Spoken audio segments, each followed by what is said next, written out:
Glória a Jesus. Aleluia. Queridos, nós vamos continuar a nossa meditação. E hoje vamos avançar um pouquinho mais no texto de Êxodo 25.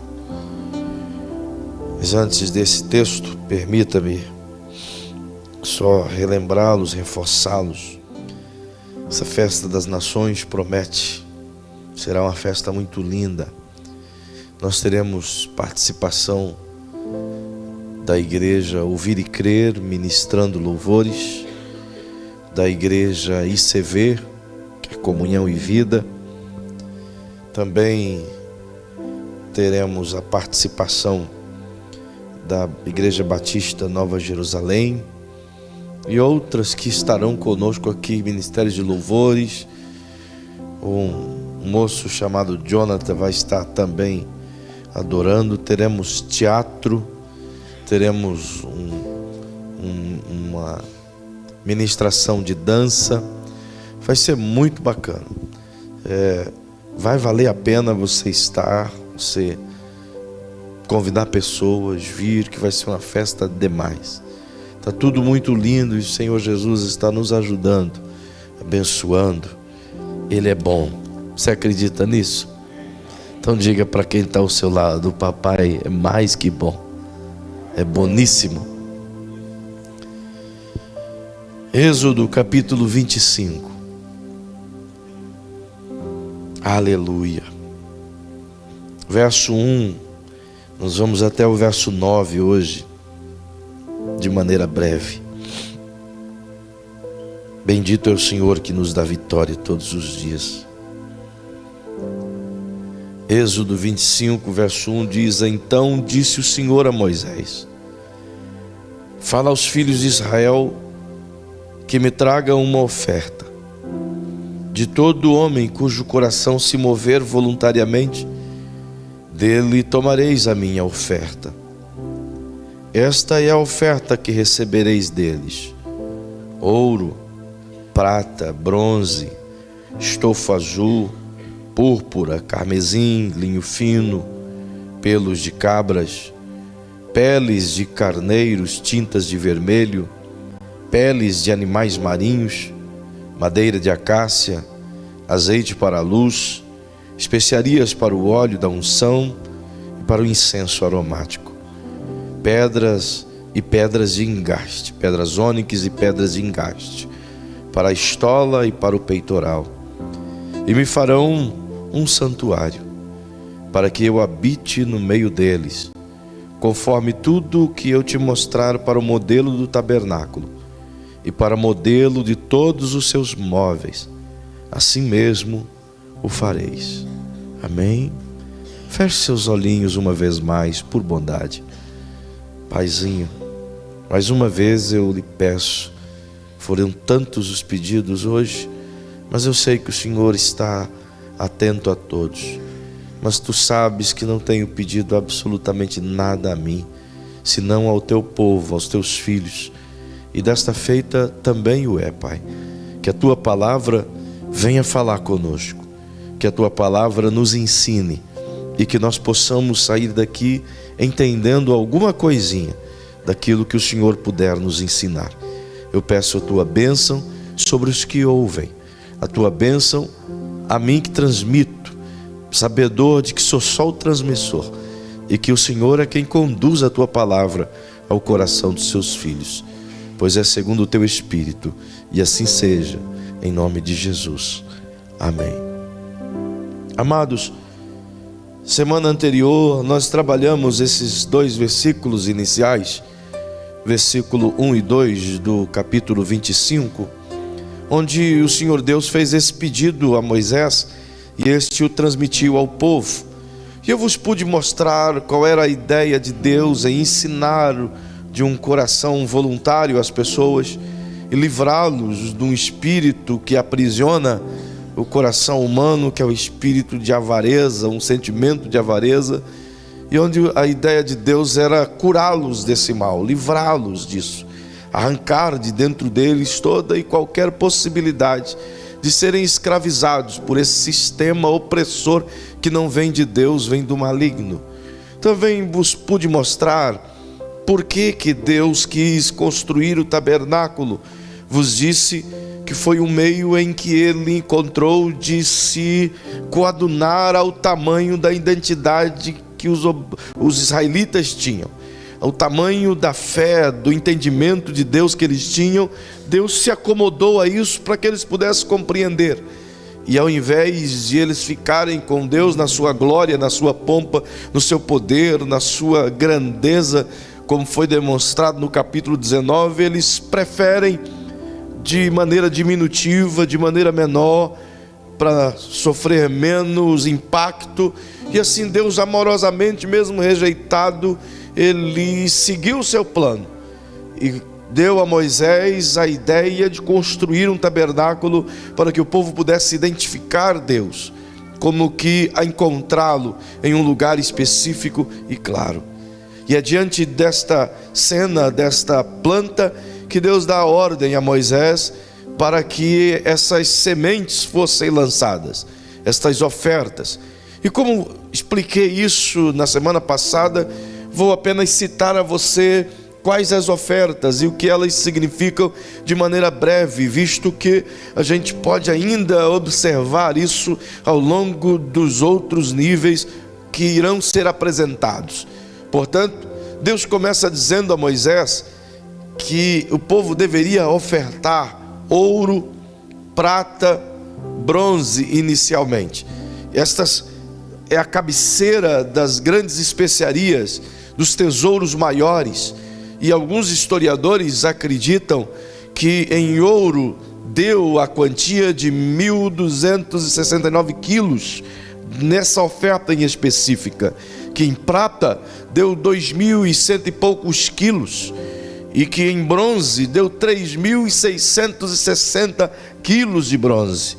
Isso de oferta inicial. Fora essas demais coisas, a ponto de eu mostrar a você semana passada que Moisés ordenou ao povo que não mais ofertasse, que ficassem proibidos de trazer coisas endereçadas ao tabernáculo. Perceba que todas essas peças, todas essas ofertas, elas têm um significado que lá na frente vai se alinhar com a vontade eterna de Deus. A Bíblia diz que tudo que Deus mostrou a Moisés era um modelo, era como sombra das coisas superiores, daquilo que ainda haveria de vir.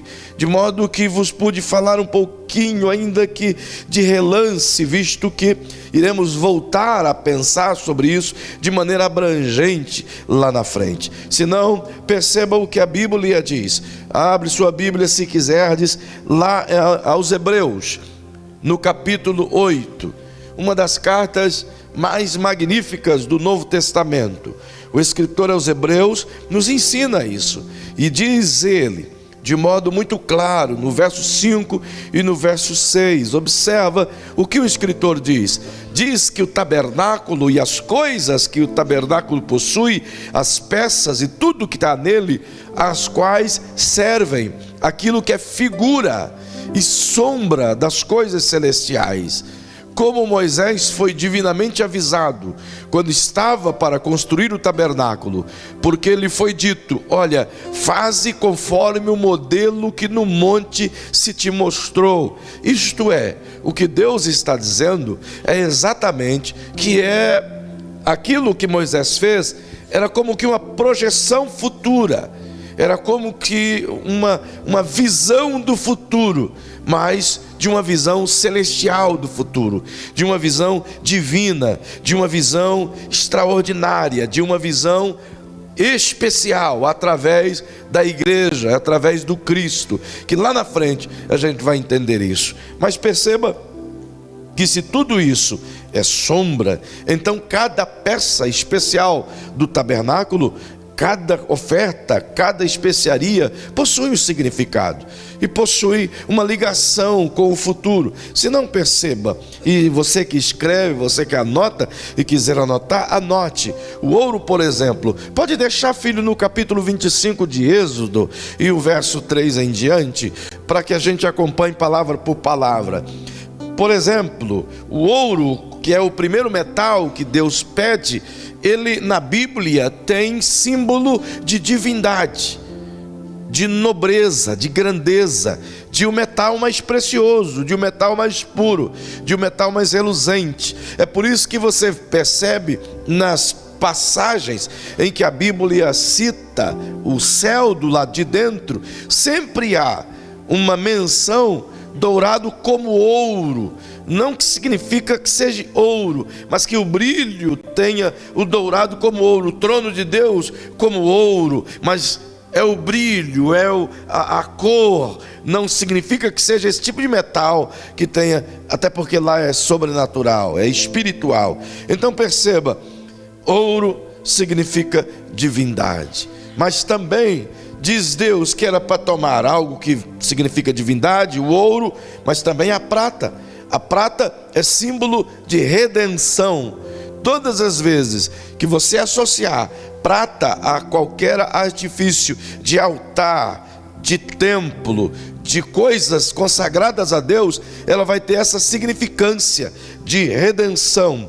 E o terceiro metal é o bronze. O bronze traz duas palavras. No contexto judaico, bronze significa juízo e sofrimento. Todas as vezes que está associado o bronze a alguma coisa na Bíblia, sempre você vai perceber que está associado a juízo ou a sofrimento. É por isso que Deus pede essas peças. É por isso que Ele quer trabalhar com esses metais. Porque na visão humana, essas coisas estão associadas a estas palavras que acabei de citar, nesta significância. Mas perceba que no versículo 4, ele pede também estofo azul. Isto é, um tecido trançado de estofo azul. Ele era branco, mas com linhas azuis. Então ele ficava como que mais azulado, mais para o lado celeste, significando, dando uma ideia de cobertura do tabernáculo, que seria a primeira camada. E essa primeira camada, ela teria também desenhados dentro, ou bordados em toda esse estofo azul, a figura de querubins e coisas e tais. Significa, estofo azul significa azul celeste, algo celestial, de céu, para todas as vezes que olhar para o tabernáculo, associar ao céu. Mas Deus também diz que era para ele pedir púrpura, um tecido com o tingimento entre vermelho e azul, que torna-se púrpura, uma cor diferenciada. Essa cor, no contexto judaico e no contexto bíblico, é a cor de realeza. Então vai acompanhando aí. É a cor de realeza. Primeiro, céu. Segundo, realeza. Agora vem o terceiro. Diz que tem que ter tecidos também carmesim. Isto é, bem vermelho. Sangue. A ideia de Deus está sendo levada. Céu, divindade, realeza, sangue. Agora perceba que diz linho fino, pureza, pelos de cabra, para tecer a cobertura do tabernáculo, algo rústico, que denota duas coisas: sacrifício e expiação, que era o que era utilizado para expiar pecados. Era sempre um animal sacrificado para poder expiar os pecados. Então agora leva esse pelo de cabra justamente como um instrumento expiatório, o bode expiatório, que era solto para levar o pecado do povo. Você vai entender isso bastante mais lá na frente, só para você ir anotando e perceber o que significa cada uma dessas coisinhas. Perceba que o versículo 5, Deus pede algo estranho, uma série de coisas estranhas. Ele pede peles de carneiro tintas de vermelho, justamente porque na cobertura vai tipificar a cobertura do sangue de Jesus através do sacrifício. E você vai ver isso na montagem do tabernáculo. Perceba que pede também peles de animais marinhos, peles grossas. Alguns dizem que é pele de texugo, outros dizem que é pele de leão marinho, outros ainda dizem que é pele de golfinhos, que ela é emborrachada e lisa, e ela protegia o tabernáculo do calor do sol e das intempéries e de toda a variação climática do deserto. Essas coisas por cima deixavam o tabernáculo horroroso. Essa pele ficava feio, não tinha nada de beleza. Quem olhava de longe não via coisa alguma de beleza no tabernáculo. Por quê? A ideia de Deus não é apresentar beleza por fora. A ideia de Deus é apresentar a glória por dentro. A ideia de Deus não quer dizer que a gente tem que contemplá-lo de longe. Deus quer dizer que se você quer ver a glória dele, tem que se aproximar, tem que chegar para dentro, tem que adentrar, tem que ter a intimidade. É diferente. Perceba que ele continua dizendo também para trazer madeira de acácia. Essa madeira tem um tom muito importante, porque ela é as peças do tabernáculo, e as tábuas que constroem o tabernáculo em si são de madeira de acácia, revestidas de ouro. A acácia é uma madeira que é chamada de incorruptível, porque ela é capaz de durar milênios, mesmo enterrada ou mesmo dentro da água. Ela é capaz de suportar submersa mais de 2000 anos, segundo a ciência. E em lugares áridos, ela dura sem tempo de determinado. Portanto, significa incorrupção. Perceba que isso vai se somar lá na frente e você vai entender. Azeite para a luz, já está dizendo. Especiarias para o óleo da unção, onixa, estoraque, gálbano, e a gente vai estudar isso lá na frente, para o incenso aromático. Pedras de ônix que ia ser colocado nas ombreiras e no peitoral dos sacerdotes, que também a gente vai estudar, que significa cada uma das pedras, uma das tribos de Israel, cada uma com seu nome, cada uma com sua cor, cada uma com sua identificação e cada uma com a sua posição. Você vai ver isso, que é maravilhoso ao longo desses 7 níveis. Perceba que o verso 8 diz Deus: e me farão um santuário para que eu habite no meio deles. É interessante essa palavra santuário, porque outros versículos que cita a construção, Deus sempre coloca a palavra tabernáculo. E aqui quando ele está dizendo a Moisés, ele fala santuário. Observa no capítulo 26, o verso 1, que está colocado a palavra tabernáculo. E qual a diferença entre santuário e tabernáculo? A diferença é gritante, pois no hebraico a palavra que significa tabernáculo é a palavra mishran. Mishran é simplesmente tabernáculo, ou seja, tenda, lugar de habitação. Mas quando Deus coloca a palavra santuário aqui, é completamente diferente, porque na língua portuguesa, o hebraico que é citado aqui, que é o mikdash, não é santuário, mas é lugar santo. Mikdash, que é a palavra traduzida aqui, significa lugar santo. Mik de lugar, kadosh de santo, lugar santo. Então, se você trazer no contexto do que é real, não da nossa língua portuguesa, do contexto hebraico, o versículo fica assim: e me farão um lugar santo. Entende?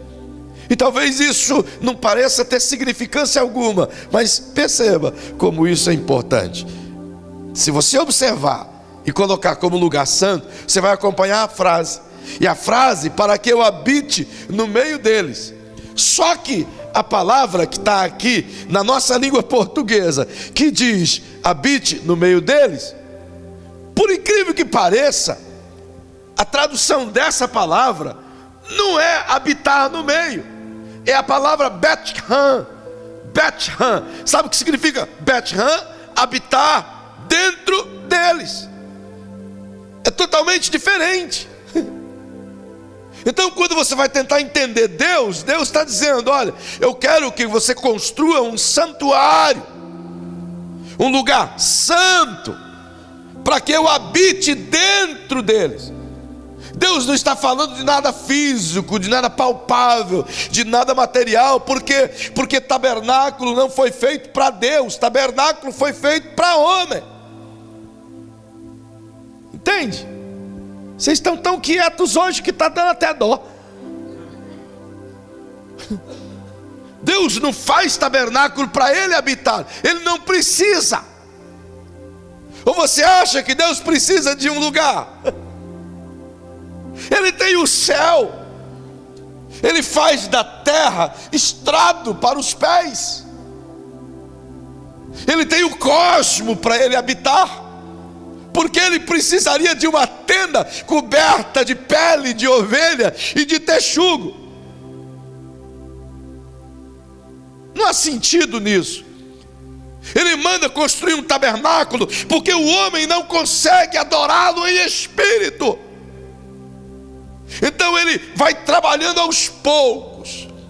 Ele vai construindo dentro do homem o desejo de ter Deus dentro de si mesmo aos poucos. Primeiro, Ele constrói um jardim e põe o homem lá dentro e diga: olha aqui, homem, toda vez que você for aí, eu vou. Toda vez que você me desejar, eu vou estar aí. O homem não deu conta de ficar lá dentro, foi caminhando errante, e Deus agora quer estar dentro do homem de novo, mas o homem não conseguiu se relacionar com Ele. Então Deus dá a Moisés a ideia: constrói um tabernáculo para que eu habite aí dentro. Deus está mostrando a sombra do futuro, isto é, que lugar é esse? A ideia de Deus aqui não é apontar para aquele tabernáculo. A ideia de Deus aqui é apontar para você. A ideia de Deus aqui é mostrar que no futuro o lugar santo não é um prédio, mas são as pessoas.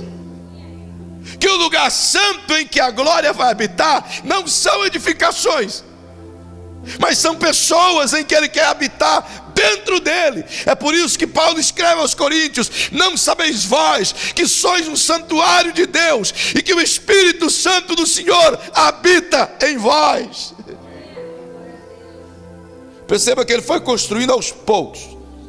Ele constrói o tabernáculo, manda pôr a arca lá dentro, e a glória dele manifesta-se de maneira tímida, mas se manifesta. Então, passa-se os anos, vem Davi, deseja construir um templo, e olha que Deus é quem diz a Davi: diz, Davi, você construiu casas para ti, mas eu ainda estou na tenda. Então Davi disse: ok, eu vou fazer um templo para ti. Deus disse: não, você não quero que você construa nada para mim, porque as tuas mãos são muito sujas de sangue. Mas o teu filho Salomão, ele vai construir, mas a planta eu vou dar para ti.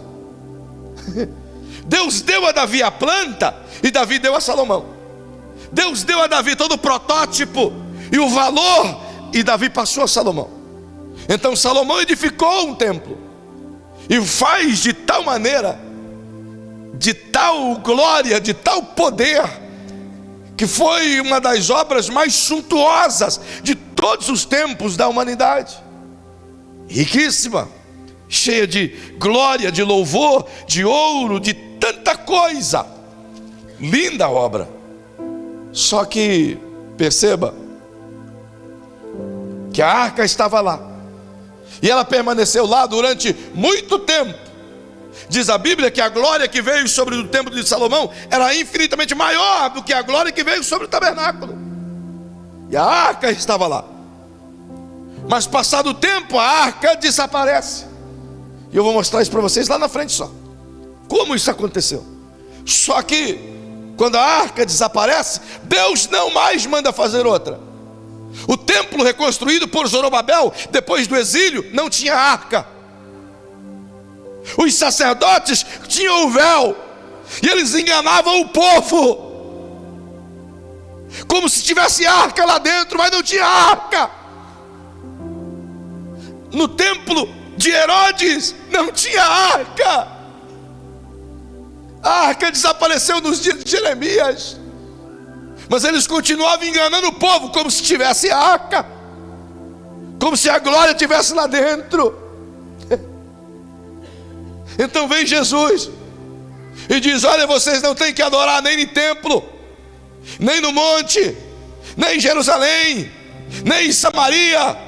Onde é que vocês estiverem é lugar de vocês adorarem, porque Deus não se encontra em madeira, nem em prédio, nem em bancada, nem em estrutura. Deus se encontra em espírito e em verdade.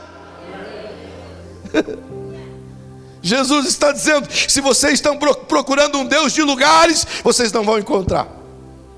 Mas se vocês procurarem um Deus de pessoas, então eu vou lhes ensinar o caminho. Veja como ele foi construindo. Ele primeiro colocou no coração das pessoas a necessidade de ter Deus dentro. E quando as pessoas entenderam isso, ele permite que tudo seja destruído, para que finalmente agora as pessoas possam compreender que elas é o lugar. Como ele é maravilhoso, como ele constrói na nossa mente isso geração após geração, para que o homem finalmente o deseje como de fato ele é. Ele não precisava de ter um tabernáculo para morar, afinal ele tem os céus. Mas ele manda fazer porque o povo precisava de um lugar para adorar. Era o contexto do povo. Então a ideia de Deus é essa: vocês me farão um lugar santo. E observe essa palavra, lugar santo. Diga comigo, lugar santo. Não é um santo lugar. Diga de novo, lugar santo. Como é que pode construir um lugar santo? Como é que pode, irmão? Como que você constrói um lugar santo? Fala para mim. Explica isso para mim. Lá na sua casa, constrói um lugar santo lá na tua casa. Como tu constrói? Não havia nem, ali era um deserto. Se fosse pelo menos no Sinai, não é não? Deus diz: constrói um lugar santo para mim. Lugar santo no contexto de Deus está intimamente ligado ao ato de obedecer. Quando Israel decidiu fazer o tabernáculo, então se tornou santo. Tudo aquilo que eu obedeço de Deus se torna santo.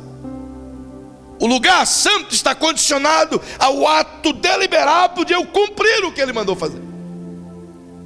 Eu me torno santo do momento em que eu me delibero a cumprir o que Ele mandou eu ser. Eu não me torno santo por fora, eu me torno santo primeiro por dentro. Perceba como isso é importante. Olha comigo, por favor, o verso 10 do capítulo 25. Olha o que Deus manda Moisés fazer primeiro. Também me fará uma arca. Só isso aí. Perceba que depois que Deus dá a lista das ofertas, Ele dá a Moisés a planta, o modelo, o desenho de uma arca. Mas a arca é o último objeto. A arca não é o primeiro. A arca fica localizada. Tem a imagem aí do tabernáculo, filho querido. A arca fica localizada no lugar santíssimo, ou santo dos santos. Lá dentro está o tabernáculo. Aquilo é o tabernáculo. Isso aqui fora é o átrio. Lá dentro tem uma divisão que depois eu vou mostrar para vocês com a outra imagem. E dentro da segunda divisão, no terceiro ambiente, é que fica a arca da aliança. Agora perceba que ela é a última peça, mas Deus manda fazer ela primeiro. Deus dá a ordem, a planta do tabernáculo, Ele dá de dentro para fora, e não de fora para dentro. Quando você vai construir uma casa, você começa a fazer pelo telhado ou pelo alicerce? Deus começa a construir um tabernáculo pelo telhado. Por quê? Veja o que a sua Bíblia diz. 1 Tessalonicenses, capítulo 5, verso 23, do Novo Testamento. Observe o que Paulo escreve. E o próprio Deus de paz vos santifica em tudo, em todo o vosso espírito, alma e corpo. Mas como é que a gente, quando olha para uma pessoa e vai falar dessa tricotomia, como a gente fala? A gente fala corpo, alma. Quando você olha para uma pessoa, o que você vê em primeiro momento? Corpo. Com muito cuidado você vai estudar a emoção dela, onde está na sua alma. Com muito sacrifício você vai entender o espírito dela. Mas Deus trabalha diferente. Ele começa a santificação pelo espírito, a alma, até chegar do corpo. Porque você nunca vai conseguir manifestar a santidade do corpo no teu espírito, mas você consegue manifestar a santidade do teu espírito no teu corpo. Você nunca vai conseguir santificar o teu espírito pela tua atitude do corpo, porque o corpo obedece à carne, que deseja o pecado, que é mau. Mas o espírito recebe de Deus, que santifica a alma, que santifica o corpo. Então, se você é santo por fora, é porque o processo começou por dentro. Mas se eu começo o processo por fora, então eu não passo de um fanfarrão na fé.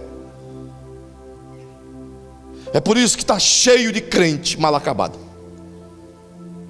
sabe, feito a machado, que é santificado apenas por fora, mas como disse Jesus, não passa de um sepulcro caiado, podre por dentro, pensamentos impuros, mente apodrecida, língua que é só a misericórdia, impuro.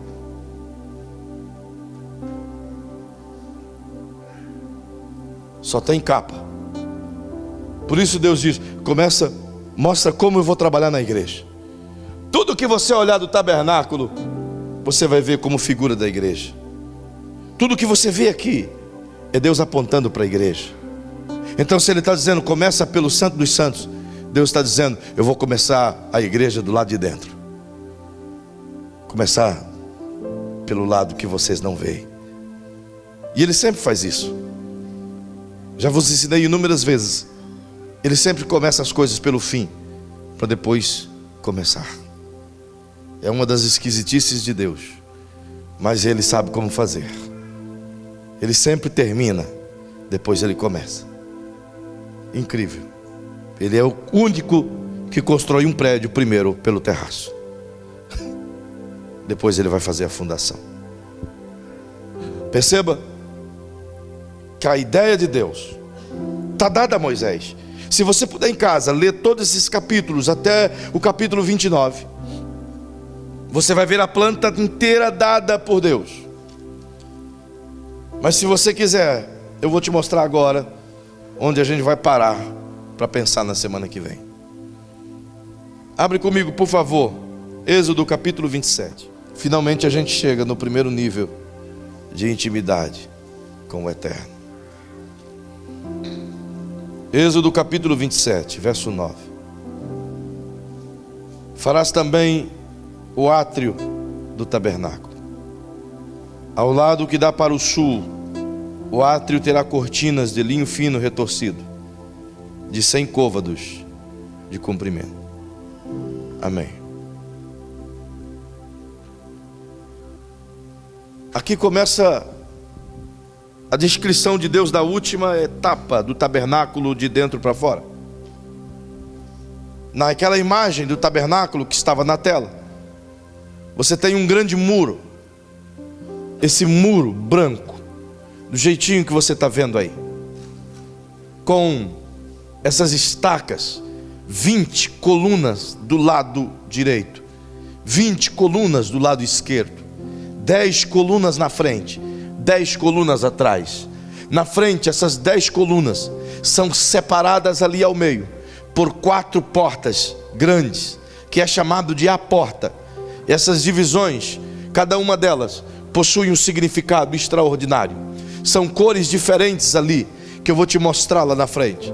Perceba que esse muro de linho fino, retorcido, ele está unido.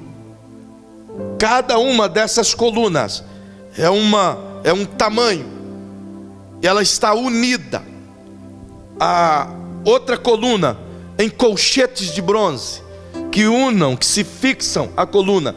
Cada uma dessas estacas ou colunas que você está vendo, elas são de tamanho igual, todas elas de bronze, todas. Algumas pessoas dizem que elas são de madeira de acácia revestidas de bronze. Não, senhores, a Bíblia não diz isso em momento algum. A Bíblia diz sim que elas são de bronze, maciço, inteiras de bronze. Portanto, perceba, toda ela é de bronze. Ela tem na sua cabeça uma cobertura que ali não dá para ver, mas outras imagens que a gente vai trazer, você vai poder ver. No topo de cada uma dessas colunas possui uma cobertura de prata, símbolo de redenção. A sapata que encaixa essa coluna também é de bronze. Ela é amarrada nos seus colchetes com aquelas cordas que você está vendo, feitas de pelo de cabra, amarradas ao chão. Tudo isso tem uma significância. O sofrimento de Jesus, envolto de todo o santo dos santos, a redenção sobre a cabeça das colunas, e você vai compreender isso ao longo de todo esse trabalho. Mas perceba, o que eu quero deixar na tua mente hoje? O que significa esse muro? Por que essa separação? Por que Deus fez desse jeito? Por que tem esse espaço grande que você está vendo, que é chamado de átrio? No templo de Salomão também tinha esse espaço, porém era chamado de átrio dos gentios, e um outro espaço chamado de átrio, esse aqui não tem gentios, porque o tabernáculo não é feito para as nações, é feito para Israel. Então só tem átrio para os judeus. Tabernáculo não é o átrio. Tabernáculo é aquilo lá dentro. O que você está vendo cercado chama-se átrio. Dentro do átrio tem 2 peças significativas. Primeira, um altar enorme de bronze, onde eram sacrificados os animais. Segunda peça, uma pia, que era também chamada pia de bronze, de lavar-se. Perceba que entrando, você dá de cara com o tabernáculo, e para dar de cara com o tabernáculo, de frente à sua face estava o altar, e atrás do altar a pia de bronze. Então perceba que isso significa: quem que poderia estar dentro desse átrio? Todos os israelitas que tinham conseguido se purificar, se guardar e trazerem as ofertas diante de Deus. Só. Nem todo israelita entrava aqui. Muitos nasceram e morreram sem entrar ali no átrio, porque para entrar no átrio você só ia com propósito definido. Ninguém ia ao átrio só para observar. Ninguém ia no átrio só para olhar o sacrifício, irmão. Ninguém. Até porque era o dia inteiro sacrificando. Então quem ia ficar o dia inteiro vendo o sacerdote sacrificar animais e queimar? Ninguém. Apenas quem tinha propósito de ir. Mas ele não podia passar do átrio. Muita gente que entrava aqui dentro ficava um tempo, quando seus pais, seus amigos, sua família trazia alguma oferta, e em seguida saía. E o que o átrio significa para nós? Átrio é o primeiro nível de intimidade com o Eterno. É o nível menor, é o nível mais baixo, é o nível pequeno, é o nível em que a maioria das pessoas se encontram.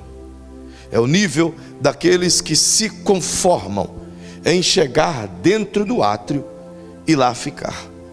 É o nível daqueles que se alegram em ver o sacrifício dos outros.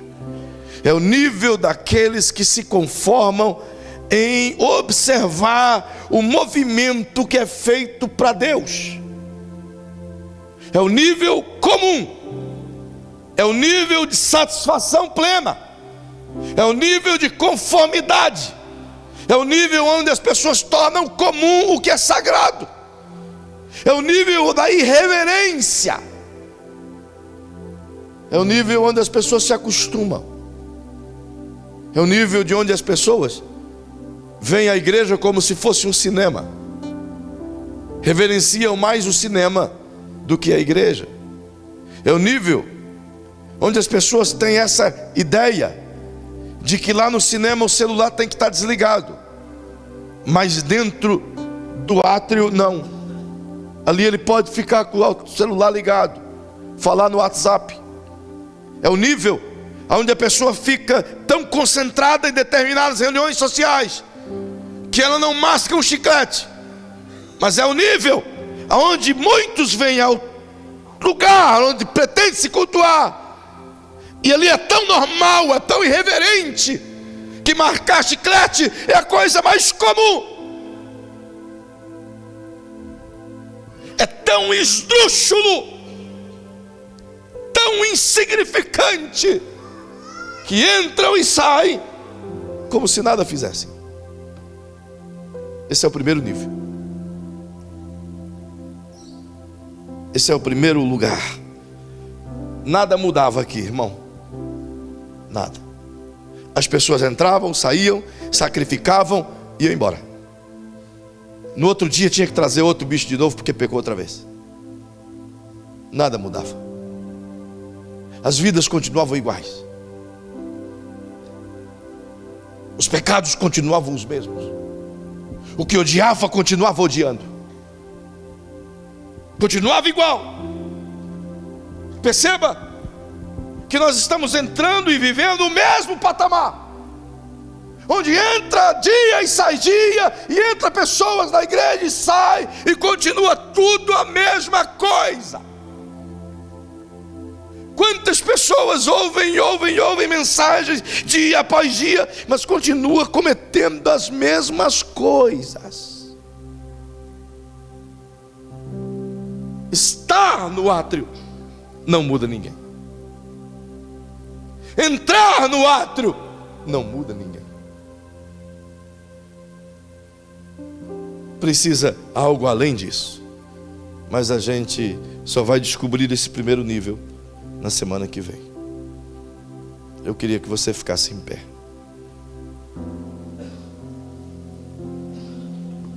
Ninguém pode satisfazer-se a si mesmo realizando apenas os desejos de sua própria alma. Ninguém pode alimentar o seu espírito quando o único alimento só pode ser tocado por um sentimento tão pujante chamado paixão, desejo ardente pela presença que realmente muda. Nós estamos em dias onde as coisas da terra falam mais alto do que as coisas do céu, onde ouvimos mais os conselhos terrenos do que os conselhos divinos. Nós nos acomodamos ao nível de átrio e estamos conformados com ele. Já estamos salvos, Já entramos pela porta. A porta, na próxima semana eu te explico. São 4 entradas, 4 evangelhos, 4 seres viventes, 4 animais. Tudo isso está na Bíblia. A porta é o que Jesus diz: eu sou a porta. Eu sou. Ele é a única porta. Por isso que para entrar no tabernáculo só passa por uma porta. O único caminho era aquele. Significa que para estar lá dentro tem que passar por Jesus. Tem que tê-lo conhecido. Tem que estar dentro de uma igreja. Tem que ter entendido o Evangelho. Tem que ter aceitado a fé. Mas o grande problema é que as pessoas fazem como faziam os israelitas. Por isso Deus estabeleceu níveis como filtros. Porque Deus nunca se manifesta onde as pessoas não o querem. Deus nunca vai te dar aquilo que você não quer. Nunca. Ele nunca vai dar além daquilo que eu quero. Ele nunca vai obrigar você a beber da glória dele. Nunca. Ele nunca vai forçar a tua porta. Nunca, irmão. Nunca. As igrejas brasileiras estão morrendo à míngua, achando que estão avivadas. Mas suas vidas continuam as mesmas. Continuam cometendo os mesmos erros. O que mente continua mentindo. O que adultera continua adulterando. O que falsifica continua falsificando. Entra no altar toda semana, mas continua falsificando. O que roubava continua roubando. É um nível da satisfação plena, onde a maioria dos crentes chegam, onde a maioria não quer sair. Não querem sair. Porque para sair do primeiro nível e encarar o segundo, então você vai se surpreender, porque não é tão simples assim. O meu conselho a vós essa noite, segundo a palavra, é que comecemos a procurar dentro de nós mesmos o nível de nossa satisfação. Talvez o mais ideal no Senhor seríamos dizer a Ele: Senhor, nós estamos realmente agradecidos, mas completamente insatisfeitos. O ideal é buscar isso, é estar realmente agradecido, Fernando, mas completamente insatisfeito. O problema é que quando a gente associa essa fala, nós então vamos estar agradecidos pelo dia que nos deu, mas insatisfeitos pelo dinheiro que não ganhamos. Todas as vezes que alguém associa essa palavra em uma tribuna, sempre vai estar conectado a isso. Agradecido pela bênção que tive, mas insatisfeito porque não foi o suficiente. Afinal, a igreja de hoje, ela prefere bens do que a face. Ela está nem aí para ser divorciada de Jesus, desde que ele pague pensão.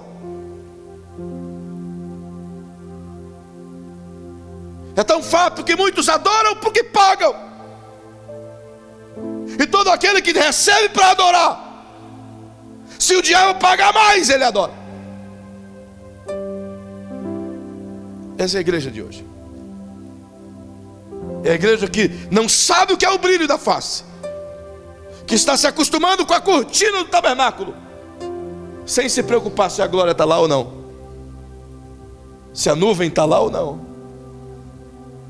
Há quantos que Deus não visita mais o seu altar? Quantos que não conseguem mais saber qual foi a época da última visitação de Jesus? Quantos que entra anos e sai anos e o vazio continua, mas está agradecido e está tudo bem, mas não está insatisfeito.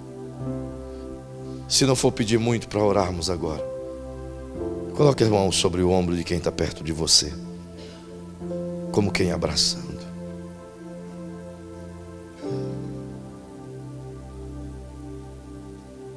Se possível for, No seu silêncio, quebra esse silêncio.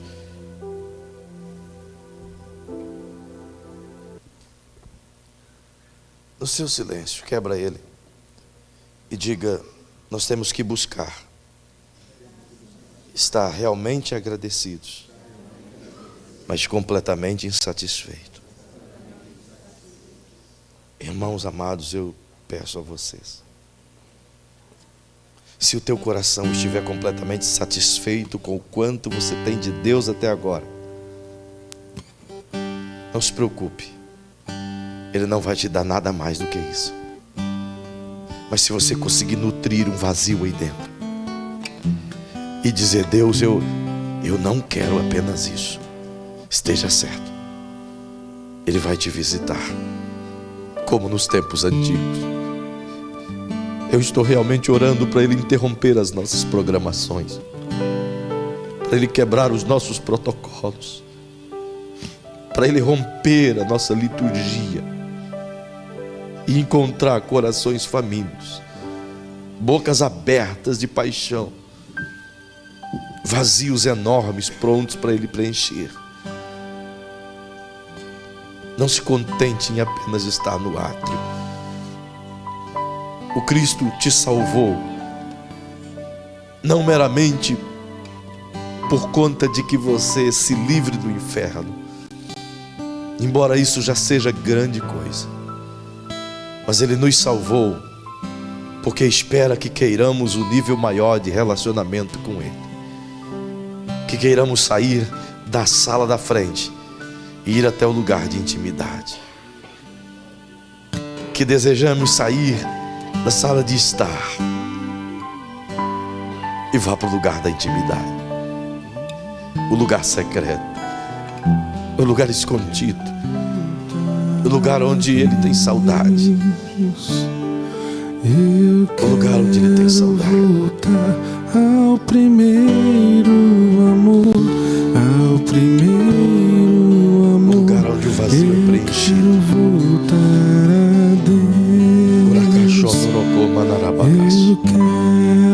O lugar de ser cheio. Se você tem saudade dele, então diga a Ele: Senhor, me torna insatisfeito. A insatisfação é o caminho para você alcançar a presença do Eterno. Paizinho, eu oro com a tua igreja agora, na introdução desse primeiro nível, onde me ensinaste tanta coisa. Ó Senhor, eu sei que esse nível é importante, mas nós o tornamos comum. Eu sei que ele é valoroso, mas nós o fizemos pouco caso. Muitos de nós, Senhor, têm vivido esse alto e baixo. Quantos, Senhor, que começam bem e terminam mal. Quantos que choram no domingo, mas na segunda voltam a pecar. Quantos, Senhor, que já não sente mais a tua presença há meses, talvez anos, talvez nunca sentiu, Senhor. Aquele que nunca sentiu, ainda, Senhor, há uma chance, porque como ele vai desejar aquilo que não conheceu? Então abre-te a Ele, Pai, revela-te a este, mostra a tua glória a este, assim como mostraste a Moisés. Não queremos viver, Senhor, na fantasia de que a tua glória ainda está atrás do véu. Não queremos viver, Senhor, da lembrança do passado, Senhor. Não queremos, Senhor, saber onde o Senhor se manifestou. Nós queremos saber onde o Senhor vai se manifestar agora. Então, Senhor, olha para dentro de nós e nos ajude a reunir todo o vazio necessário para que esse vazio nos provoque a fome de Ti e possamos Te querer mais do que as coisas, e possamos Te querer mais do que tudo nessa vida, e possamos Te querer mais do que tudo. Eu Te imploro, Senhor, incomoda essa igreja para que ela aprenda a passar tempo contigo, ainda que seja alguns minutos do dia. Senhor, se aproxima dessa igreja para que ela sinta desejo de Ti, para que tudo mude, Senhor, para que não sejamos mais os mesmos. Nos ensina, Senhor, o caminho do Santo dos Santos. Nos ensina o caminho do Teu altar, o caminho da bacia de bronze, o caminho da intimidade, Senhor. Eu sei, Pai, que tem gente aqui que está orando comigo hoje, que também quer essa mudança interna, assim como eu. Então ouça-nos, Pai. Ouça esses filhos que oram. São pessoas tão amadas que Tu ama, Pai, e que também estão cansadas da mesmice e que querem mais de Ti, Senhor. Nós somos, Pai, aqui, Te digo, uma igreja que está inconformada com o mesmo. Não queremos continuar, Senhor, nessas sombras. Nós queremos o que é real, o que é palpável, o que é denso, o que é poderoso, o que é pujante. Sim, nós queremos, Pai. Por isso, colocamos diante de Ti nossa petição, Pai. Ser benevolente para conosco e responda-nos. Se você puder, ainda abraçado com o seu irmão, cante essa canção para terminar esse culto, dando a ele uma expressão de canto da tua alma. Algo diferente, faça algo diferente. Quero voltar ao início de tudo. Cante diferente. Contigo, Senhor. Quero rever meus conceitos, valores. Eu quero reconstruir. Vou regressar ao caminho, vou ver as primeiras obras. Eu me arrependo, Senhor, me arrependo, Senhor, me arrependo, Senhor. Eu quero voltar ao primeiro amor, ao primeiro amor. Eu quero voltar a Deus. Eu quero voltar ao primeiro amor, ao primeiro amor. Eu quero voltar a Deus. Eu quero voltar ao primeiro amor, ao primeiro amor. Eu quero voltar a Deus. Eu quero voltar ao primeiro amor, ao primeiro amor. Eu quero voltar. Diga isso para ele, só para ele, só para ele, com seus olhos fechados. Eu quero voltar ao primeiro amor, ao primeiro amor. Ele vai te levar lá. Ele vai te dar tudo de novo. Ele vai te levar lá. Ele vai te levar lá no início. Ele vai te levar ao início da intimidade. Ele vai te trazer de volta para os braços dele. Oh, Ele vai trazer essa igreja tão poderosamente aos braços dele. Não se assuste, porque um dia o brilho da glória vai descer neste lugar e vai impactar essa região inteira, e pessoas aqui ficarão pasmas do nível da presença dele. Oh, Ele vai vir. Ele vai vir. Termina esse culto transmitindo um abraço apertado em quem está perto de você. e dizendo: não se conforme, apenas isso, não se conforme.